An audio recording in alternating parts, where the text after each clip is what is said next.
Campesi et à Mathieu Zam de venir sur scène pour faire cette présentation. Et ce qu'on va se dire, comme il y a 25 minutes, on va se donner 20 minutes de présentation, puis on va laisser 5 minutes de questions-réponses, parce que je suis sûre que c'est un projet qui va amener plein de questions. Voilà. Donc je vous laisse présenter ce beau projet. Mathieu ? J'y vais. Oui. Merci. Bonjour, merci d'être aussi nombreux. Vela Verde, c'est un immeuble assez emblématique sur Lyon, puisque c'est l'ancien siège de la Massif, sur les quais du Rhône. Là, quand vous arrivez sur Lyon, sur l'autoroute, on voyait souvent le grand panneau de la Massif de l'autre côté. Et quand on a racheté l'immeuble, donc Ariost Immobilier, on avait en projet d'en faire un immeuble de bureau, tout ce qu'il y a de plus classique. Et puis, le chemin faisant, on a eu un prospect très intéressant qui était une école, qui était très intéressé pour prendre l'intégralité du bâtiment. Et du coup, on a adapté le projet pour en faire une école. Donc, plusieurs problématiques. C'était un immeuble de bureau au départ, donc il fallait le transformer en ERP3, et ce qui impliquait également de tripler la capacité du bâtiment. Donc tout ça engendre pas mal de problématiques techniques, structurelles, incendies, etc. Et comme chez Ariost Immobilier, depuis 5-6 ans maintenant, on a décidé de s'engager dans des démarches assez vertueuses dans nos réhabilitations, grâce notamment à l'apport de Marc Campesi. On a décidé d'en faire un immeuble assez emblématique, qui soit vraiment une vraie vitrine, sachant qu'on a déjà fait ensemble plusieurs projets qui ont une certaine renommée depuis quelques années, et là c'était l'idée d'en faire vraiment une vraie vitrine. Mais Marc va pouvoir vous en parler bien mieux que moi. Ça, je ne suis pas sûr. Donc voilà, le début d'après-midi est plus compliqué que le matin. Alors le sujet, si je ne me trompe pas, c'est la densification urbaine. On a déjà évoqué un petit peu le sujet ce matin en séance plénière. Donc voilà, dans notre démarche, on intervient principalement sur le secteur des bâtiments existants et secteur tertiaire. On est mobilisé pour le réemploi de la ville. Il y a un potentiel qui existe aujourd'hui dans nos villes, qui est loin d'être exploité, plutôt qu'aller gangréner les territoires et les espaces dédiés à la production alimentaire. L'idée, c'est de densifier la ville. Alors, densifier la ville, pas n'importe comment, jusque dans une certaine limite, et pas au détriment de la qualité de vie des habitants. Parce que ce qui nous guide dans tous nos choix, c'est d'abord la qualité de vie des habitants, le ressenti des habitants et la qualité d'usage du lieu. Et ensuite, on commence à construire autour la technique, l'enveloppe, etc., la performance énergétique, qui est pas le dernier de nos soucis, mais je veux dire, c'est presque le plus simple objectif à atteindre. C'est un peu paradoxal de dire ça, mais voilà, je vais vous expliquer pourquoi. Alors, avant, c'était plutôt en 87, donc c'est le siège dont vous parlait Mathieu, le siège de la Massif. Donc, c'est des bâtiments construits dans les années 90, donc qui sont quand même isolés, mais qui restent énergivores, inconfortables. Et la difficulté, donc, pour nous, était de faire de ce bâtiment un bâtiment vertueux, tant sur le plan énergétique que de la qualité du lieu, et surtout de le transformer. Parce que passer d'un bâtiment, alors pour les experts, où il y a une capacité de 200-250 personnes en bureau, à un établissement recevant du public, une école, c'est un peu sportif.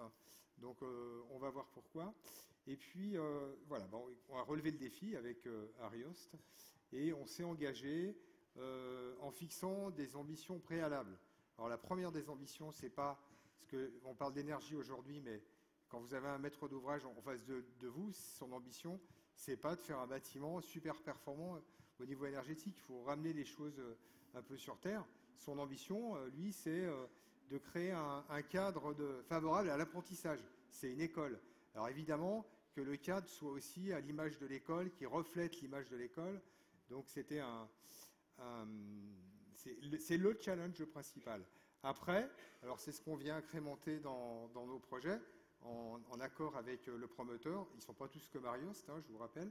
J'espère qu'il n'y a pas beaucoup de promoteurs dans la salle. Mais là, en tout cas, ils nous suivent sur le sujet.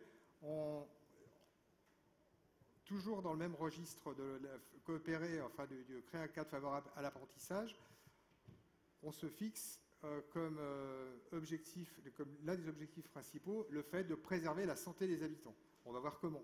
Alors la santé, c'est au sens large, c'est à la fois le bien-être physique, psychologique, etc., et dans les relations sociales. Ensuite, c'est un peu le sujet du jour, recycler et habiter toutes les surfaces disponibles. On verra qu'on fait, je l'ai expliqué ce matin, on fait un diagnostic initial du bâtiment pour voir tout ce qu'on peut faire sur l'existant, avant de commencer à dire, il y a plus d'élèves, je sais pas, ils seront 700 dans le bâtiment, ils étaient 250 au départ, on va agrandir. Plutôt que faire ça, on va déjà se poser en essayant d'identifier tous les potentiels. Ça, c'est important. Ensuite, on va coopérer avec la biodiversité. Nous, la nature en ville, c'est un sujet essentiel. Vous voyez que les températures, les gradients de température, on les voit évoluer.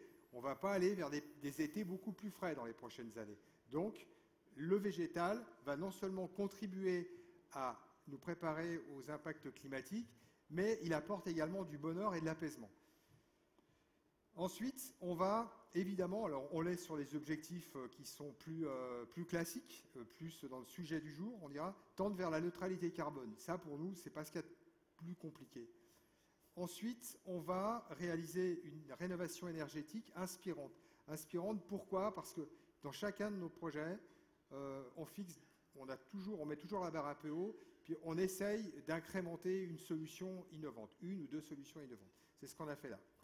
Et puis, on va créer un bâtiment, un smart building, mais pas pour se faire plaisir avec plein de cours, plein de choses comme ça. C'est pour vraiment avoir le retour sur la pertinence des innovations qu'on a mis en place et surtout sur le bien-être des usagers. Et vous verrez, on a des indicateurs qui sont intéressants sur ce bâtiment que je vous montrerai tout à l'heure. Voilà, ça c'est les 7 ambitions du projet.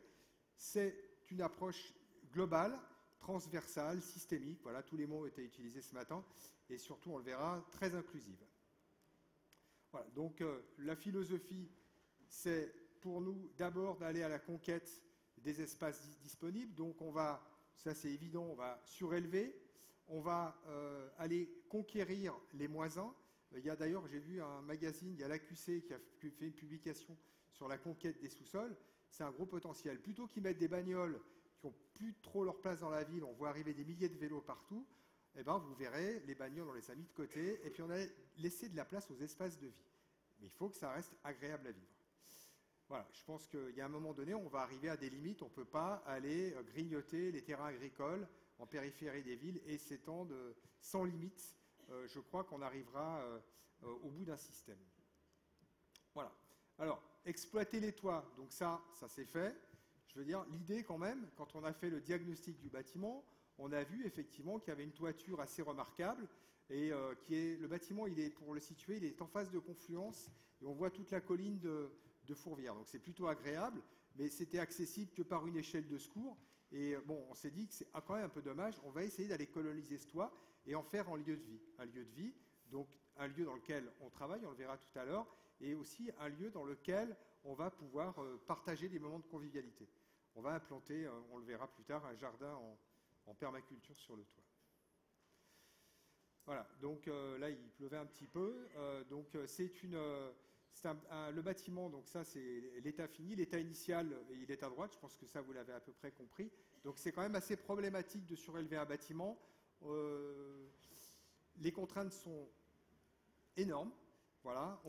On a des problématiques de capacité des planchers à recevoir la surcharge. On est obligé donc de construire une structure indépendante et s'assurer que les descentes de charge ne vont pas effondrer l'immeuble. On est en zone parasismique qui est modérée, c'est I2 je crois, mais il y a un moment donné comme on doit percer de partout pour créer des escaliers de secours, des liaisons. On ne peut pas, un bâtiment en zone parasismique, on ne peut pas en faire un gruyère et il y a des problèmes de stabilité. Donc on doit aussi tenir compte de ces paramètres avant d'aller coloniser les toitures. Alors, ça c'est intéressant aussi. Là, on est sur l'image de gauche, on est dans une pièce qui était une espèce de lieu sans fenêtre, complètement obscur, qui était oublié de tous d'ailleurs dans les usages. On ne sait pas ce qu'ils faisaient, c'est du stock, je ne sais quoi. Donc, on a réouvert ces espaces, on réapporte de la lumière, on les rend à nouveau habitables. On va aller à la conquête de ces espaces qui étaient oubliés. Et à droite, on a l'espace de pause des élèves. Ils ne se sont même pas rendus compte, ils ont intégré le bâtiment. D'ailleurs, je crois qu'il y a une élève de cette école qui est présente, je crois qu'elle est ici. Je ne sais pas, elle est là d'ailleurs, voilà, elle arrive. Les gens ont parfaitement intégré ce -1. Alors, on a créé des patios, des ouvertures en toiture, et le lieu est extrêmement plaisant. Il est complet, il est plein tous les jours. Hein. Donc, vous avez, ce qui est bien, il y aura peut-être même quelqu'un qui pourra en témoigner. Voilà, donc l'idée c'est d'aller chercher là, les -1. Alors le -1, c'était quoi? C'était des parkings, un peu de stockage. La salle informatique. Il y avait une salle informatique aussi. Il y avait une énorme salle informatique. Pas de lumière, rien. Donc, alors on a présenté le projet. Je ne sais pas s'il y a des représentants de la ville de Lyon. Non? Donc en commission d'urbanisme, on nous a dit que les sous-sols, c'est pour faire pousser des champignons. Ce n'est pas la ville de Lyon, mais c'est les consultants de la ville de Lyon qui nous ont dit que ce n'était pas une bonne chose d'aller vers les -1. Donc bon, on l'a fait et puis ça fonctionne bien. Et on a on a viré les bagnoles, on a intégré des emplacements vélos, je crois à peu près 130, et donc des espaces de vie lumineux et confortables. Et surtout qui sont faciles à chauffer et à rafraîchir puisqu'on est en terrain. Donc ça, du point de vue énergétique, c'est assez intéressant.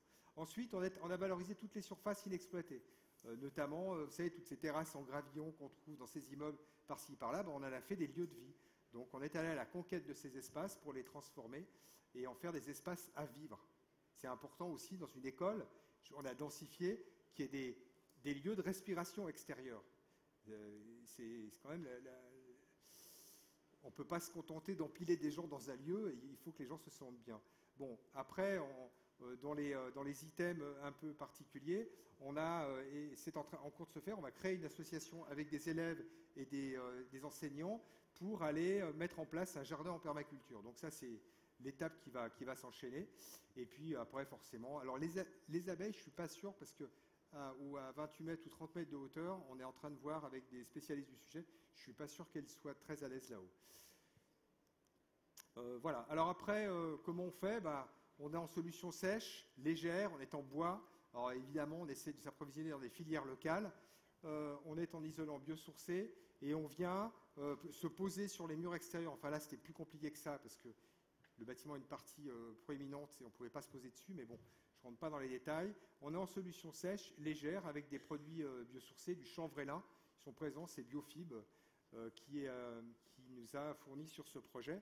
Bon, pourquoi le chanvrélin? Parce que on l'utilise très régulièrement, il est hygroscopique. Donc il régule la migration la vapeur d'eau dans les locaux, et c'est vraiment effectif, ça on l'a mesuré. Et puis il a un vrai intérêt en termes de confort d'été. Donc d'où l'intérêt d'utiliser ce type de matériaux. Alors, on recycle tout ce qu'on peut recycler. Quand on est arrivé, l'immeuble était curé déjà, en partie. Donc tout ce qu'on a pu récupérer, on l'a réintégré en boucle.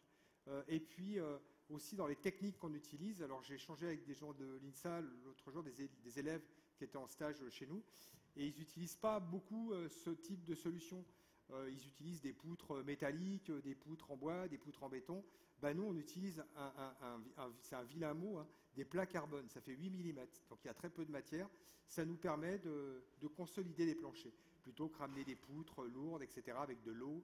Là, on est sur un système constructif qui est tout aussi efficace et qui nous permet de pallier aux problématiques on était en ERP, on était en bureau, donc parfois il y a des planchers qui doivent reprendre des surcharges plus importantes. C'est très technique, hein, ce genre de dossier, on vous avait prévenu au départ, j'espère. Et après, bon, ça c'est plus anecdotique, mais c'est l'esprit. Bon, là, on a utilisé des fenêtres qui se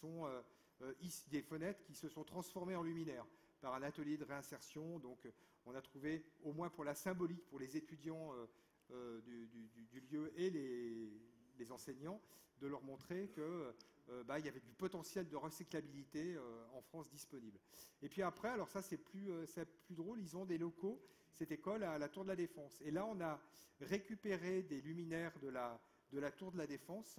Bon, ils ont fait le voyage, certes, de Paris, mais c'était des locaux qui avaient 2 ans, donc c'est des luminaires qui étaient plutôt récents, de très bonne qualité, enfin gradables, enfin, tout y était, avec une belle lumière. Donc on a acheté un stock de luminaires pour les réinstaller dans le bâtiment. Bon, pour tout ça pour dire que le réemploi, on ne s'en prive pas. Là, on va faire probablement du relamping sur un autre bâtiment avec Mathieu. On a besoin de 400 luminaires. Je vais refaire le tour des stockeurs de bâtiments qui sont réhabilités 2 ans après leur construction. Ça, c'est assez classique. Hein. Ça peut faire hurler, mais bon. Voilà. Quelques chiffres. Hein, voilà, on a rajouté un bon pourcentage d'espace végétalisé, y compris en pied d'immeuble. Les gravillons issus de la terrasse, on les a réemployés partout sur le site. On a une quantité de chambres assez importante. Et surtout, sur le sourcing, on essaye d'abord d'être régional et ensuite Union européenne proche, ou France, évidemment. Là, c'est un peu le truc un peu spectaculaire. Je ne sais pas si vous avez entendu parler des problématiques énergétiques et des enjeux sur le stockage de l'énergie. Tout à l'heure, j'ai présenté un autre projet où on stockait dans la roche à 200 mètres de profondeur des calories et du froid. Bon, là, on a fait autre chose. On a une espèce de vilaine machine, ça s'appelle un équipement, ça fonctionne, etc. Et il est remarquable parce qu'il est fabriqué près de Lyon. Il est constitué de pièces à 40% fabrication lyonnaise. Le reste est de fabrication française. Et il y a un tout petit peu de pièces qui ne sont pas issues de la région ou de France. Et cette pompe à chaleur, je ne sais pas si on peut l'appeler comme ça, elle a une particularité, c'est qu'elle a un indice de réparabilité, et là, ça nous intéresse, qui est extrêmement élevé.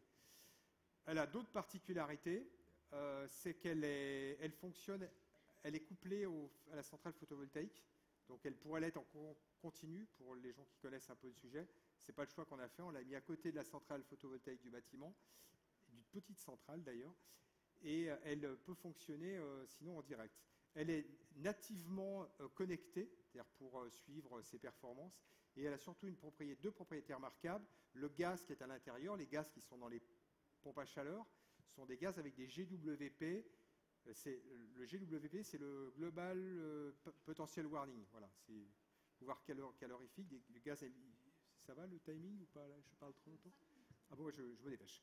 Voilà, donc il n'y a pas de gaz à effet de serre dedans. Pour faire simple, c'est un gaz à effet de serre négatif par rapport au CO2. Sachant que la plupart des pompes à chaleur ont des fluides à l'intérieur dont les valeurs sont proches de 1500 ou 2000.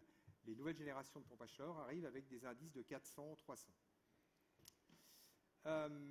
On a couplé aussi cet ensemble avec un système qui est tout à fait remarquable. On stocke de l'énergie, du chaud et du froid. Quand il n'y a pas de besoin dans le bâtiment, on vient stocker du chaud ou du froid. On produit de l'énergie gratuitement et on la stocke. Ça, c'est juste remarquable. C'est l'une des grosses innovations du projet. On a un module adiabatique, je ne rentre pas dedans. Le module adiabatique, il permet de produire, pour faire simple, du froid avec de la chaleur. C'est le principe de la serpillière que vous mettez sur votre fenêtre en période de canicule et vous faites circuler de l'air. Voilà. Le bâtiment, il est connecté. C'est principalement destiné au suivi de la performance énergétique et à l'analyse des systèmes qu'on a mis en place, mais pas que, également pour la santé des usagers. Alors on mesure tout. Hein. Alors ce qui nous intéresse le plus et ce qui fait le plus de dégâts, ce sont les particules fines, les indices de CO2, ça c'est pour voir si le bâtiment il est bien renouvelé. Et puis on a deux autres indices qu'on aime beaucoup. L'indice de productivité. Alors là, il était bas parce que c'est une valeur qui a dû être prise probablement en fin de journée. Voilà. Donc, les indices de productivité, ils corrèlent le taux de CO2, le bruit, la lumière, les particules fines, enfin, tous les paramètres qui contribuent à votre performance cognitive. Donc ça, c'est intéressant. Les élèves, ça les amuse et ça les mobilise sur la performance environnementale de leur bâtiment. Et puis ensuite, on a un indice de viralité qui prend en considération, pareil, l'hygrométrie et des paramètres comme le CO2 pour voir si le renouvellement d'air est suffisant. On a également des niveaux de consommation. Il y a 600 PC, les élèves qui tournent en permanence. On a des niveaux de consommation qui sont affichés quotidiennement, qui vont l'être au rez-de-chaussée du bâtiment la semaine prochaine. On dépense à peu près 60 € par jour pour chauffer, ventiler, rafraîchir, éclairer, et j'en passe, c'est les meilleurs. On met aussi les consommations d'eau, parce que l'enjeu du siècle, c'est la consommation d'eau. Voilà, quelques chiffres pour peut-être en terminer. On est sur un bâtiment qui est bien isolé, mais voilà, qui est très bien isolé, mais pas plus que ça. On est conforme au décret tertiaire, donc 2050, donc on est à moins 60% par rapport aux valeurs initiales, et on est surtout en valeur absolue, puisqu'il y a deux modes de calcul, on est aussi conforme en valeur absolue avec les usages. Voilà, ce qui est important dans nos projets, on implique beaucoup les usagers. Donc les entreprises, les étudiants, on a fait une intervention, ils étaient 600 ou 700. Le chantier va être piloté par un groupe d'étudiants qui va s'intéresser à tous ces paramètres. Et on a formé les ouvriers du chantier et pas leur cadre, pas leurs responsables, à l'analyse de cycle de vie. Ils n'avaient évidemment jamais été sensibilisés à tout ça. Voilà.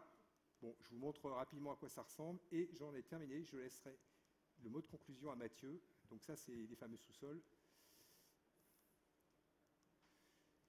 Voilà.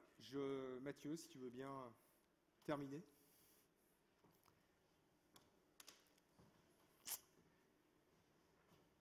Eh bien, écoute, merci Marc pour ce beau bâtiment que tu as su livrer. On est très très content de cette réalisation. Comme je vous disais en introduction, ce n'est pas la première qu'on fait, mais celle-ci cherche à atteindre des niveaux, notamment le décret tertiaire, niveau 2050 du premier coup. Donc voilà, on essaie de mettre la barre assez haut sur nos différentes réhabilitations. Celle-ci l'atteint et on espère que les prochaines seront aussi performantes. Ouais. Je rajouterais juste que quand même, on a le retour des étudiants et notre meilleure récompense, moi j'apprécie beaucoup les paroles de Mathieu, mais le retour des étudiants, il est encore plus fort pour nous, quoi. Voilà.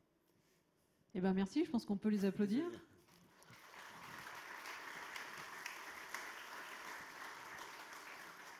Parce que du coup, on voit bien que c'est important d'avoir un maître d'ouvrage qui est moteur et qui veut faire avancer les choses, un promoteur qui est bien impliqué, mais il faut aussi du coup trouver le bon maître d'œuvre et les bonnes entreprises derrière.